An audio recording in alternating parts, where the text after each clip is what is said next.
రాజకీయాల్లో ఎంట్రీకి సిద్ధమవుతున్న కవిత షర్మిల వారసులు. ఈ న్యూస్ చూసే ముందు ఒక బిగ్ అప్డేట్ మీకోసం. హైదరాబాద్ మొత్తంలో ఉన్న బెస్ట్ ప్రాపర్టీస్ అన్నింటినీ ఒకే వేదిక మీదకి తీసుకొస్తోంది సుమన్ టీవీ. ఈరోజు రేపు అనగా 18, 19 తేదీల్లో హెచ్ఐసిసి నోవాటెల్లో జరిగే సుమన్ టీవీ ప్రాపర్టీ ఎక్స్పోలో best flats, villas, open plots, Deepavali offers and డిస్కౌంట్స్తో అందుబాటులో ఉంటాయి. మీరు విజిట్ చేసి ప్రతి గంటకు ఒక గోల్డ్ కాయిన్ కూడా గెలుచుకునే ఛాన్స్. ఫ్యామిలీతో రండి, మీ డ్రీమ్ ప్రాపర్టీని సొంతం చేసుకోండి. ఇప్పుడు ఆ బ్రేకింగ్ న్యూస్లోకి వెళ్ళిపోదాం. తెలుగు రాష్ట్రాల రాజకీయాలు ఎప్పుడూ వారసత్వం చుట్టూనే తిరుగుతూ ఉంటాయి. ఒక తరం వెంట కొత్త తరం వస్తూనే ఉంటుంది. తాజాగా జరిగిన తెలంగాణ బీసీ బంద్లో కేసీఆర్ మనవడు, కవిత కుమారుడు కల్వకుంట్ల ఆదిత్యారావు ప్రత్యక్షం కావటం రాష్ట్ర వ్యాప్తంగా ఆసక్తిని రేకెత్తిస్తోంది. బీసీ రిజర్వేషన్లపై జరిగిన ఈ బంద్కు కవిత సంపూర్ణ మద్దతు ప్రకటించారు. ఈరోజు ఉదయం 8 గంటలకు ఖైరతాబాద్ చౌరస్తాలో తెలంగాణ జాగృతి ఆధ్వర్యంలో మానవహారం నిర్వహించారు. స్థానిక సంస్థల ఎన్నికల్లో బీసీలకు 42% రిజర్వేషన్లు అమలు చేయాలని, ఇందుకు కేంద్రం సహకరించాలని, న్యాయస్థానాలు అనుకూలంగా తీర్పు ఇవ్వాలంటూ పెద్ద ఎత్తున డిమాండ్ చేసినటువంటి పరిస్థితి. అయితే మీరు స్క్రీన్ మీద కూడా చూడొచ్చు, కవిత నిరసన తెలియజేస్తున్నటువంటి ఈ కార్యక్రమంలో కుమారుడు ఆదిత్యారావు కూడా పాల్గొనటం, మీడియాతో మాట్లాడటం రాజకీయ విశ్లేషకుల్ని సైతం ఆకర్షించినటువంటి పరిస్థితి. విజువల్స్లో మీరు చూస్తూ ఉన్నారు.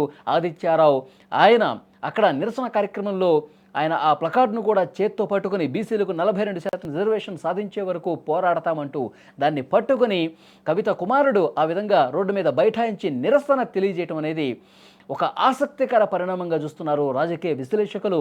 చాలా ఈ కార్యక్రమాన్ని ఆసక్తిగా తిలకించినటువంటి పరిస్థితి. విశ్లేషణలు ఆల్రెడీ ప్రారంభమైనటువంటి పరిస్థితి.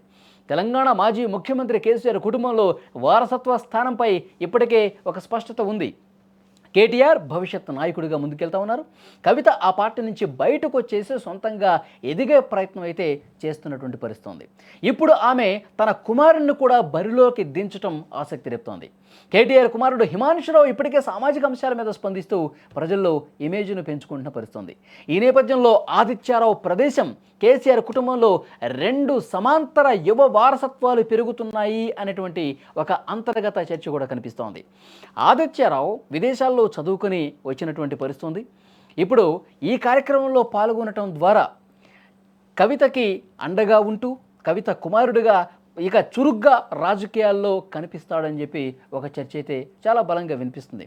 మరి కవిత కుమారుడు ఇవాల్టి ఒక్కరోజుకే పరిమితమయ్యే పరిస్థితుందా? ఇక రెగ్యులర్గా తల్లితో పాటు కవితతో పాటు నేరుగా ప్రతి నిరసన కార్యక్రమంలో కావచ్చు, ప్రతి పోరాట కార్యక్రమంలో కావచ్చు, ప్రతి రాజకీయపరమైనటువంటి వేదిక మీద కావచ్చు, ఇదే విధంగా యాక్టివ్గా కనిపిస్తాడా, చురుగ్గా రాజకీయాల్లో పాల్గొంటాడా అన్న చర్చ కూడా జరుగుతోంది. దీని మీద భవిష్యత్తులో ఒక క్లారిటీ అయితే వచ్చే అవకాశం కనిపిస్తోంది. ప్రస్తుతం ఈ చర్చ జరుగుతున్నటువంటి సమయంలోనే షర్మిల కొడుకు రాజారెడ్డి పొలిటికల్ ఎంట్రీ కూడా మరొకసారి తెర మీదకి వస్తోంది. ఏపీ కాంగ్రెస్ అధ్యక్షురాలు వైఎస్ షర్మిల కర్నూలు ఉల్లి రైతులను పరామర్శించడానికి హైదరాబాద్ నుంచి బయలుదేరి వెళ్ళినటువంటి సమయంలో షర్మిలతో పాటు తన కుమారుడు రాజారెడ్డి కూడా కనిపించారు. ఆయనకు అదే మొట్టమొదటి రాజకీయ కార్యక్రమం. ఈ సందర్భంగా రాజకీయ అరంగేట్రం మీద కూడా ఒక ప్రశ్న ఎదురైంది ఆ సమయంలో షర్మిలకు.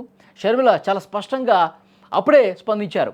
సరైనటువంటి సమయంలో అవసరమైనప్పుడు తన కుమారుడు రాజారెడ్డి రాజకీయాల్లో ఎంట్రీ ఇస్తాడు అని కూడా ఆమె క్లారిటీ ఇచ్చినటువంటి పరిస్థితి. అటు జగన్మోహన్ రెడ్డి కుమార్తెలు కూడా ఎంట్రీపై రకరకాల వాదనలు వినిపిస్తున్నటువంటి పరిస్థితి.